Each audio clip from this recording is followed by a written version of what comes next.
Alright, quick brain upgrade on circuits, how to read them, draw them, and not get confused by photos of random parts. When I build a circuit, I don't rely on pictures. I use circuit diagrams. Why? Wires are straight lines, components are simple symbols, and the whole thing is way easier to interpret at a glance. Lamps can be tiny LEDs, glass bulbs, chunky panels. Switches can be a slider, a button, a toggle. But in a circuit diagram we use standard symbols, so everybody, no matter the country, reads the same story. Here's the key cast. A cell. 2 parallel lines. The longer line is positive, the shorter is negative. Remember, longer equals plus. A battery. Multiple cells in series. That's just several of those line pairs chained together. A switch. A gap that can open or close. A lamp. A circle with a cross or filament. A buzzer, a circle with sound arcs. An ammeter, a circle with an A, used to measure current. Drawing tips that save headaches. Keep wires as straight lines. Don't run wires through symbols. Go around. No tiny gaps unless you mean a break, especially at corners and where wires meet components.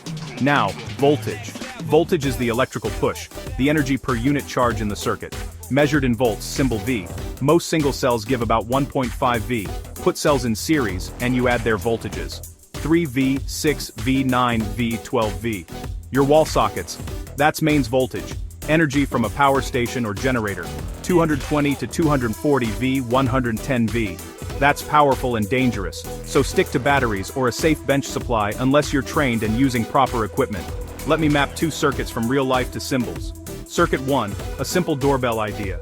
Cell, switch, buzzer. Back to the cell. Press the switch. The path closes. Current flows. The buzzer sings. Let go. The switch opens. Current stops. Circuit 2, a lamp you can measure. Cell, switch, ammeter, lamp. Back to the cell. The ammeter tells you the current. If the current drops over time, the cell's running low on stored energy. The lamp will dim too, but the meter gives you the early warning before you're suddenly sitting in the dark. Pro move: when you change a diagram, change one thing at a time and label it voltage component values where you put the meter. That way, you can test cause and effect without guesswork.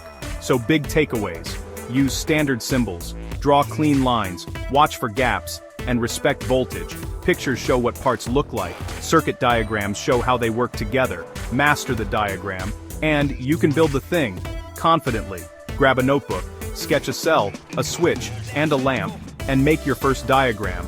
Then build it with a 1.5 V cell and see the mapping come to life. That's the moment circuits click.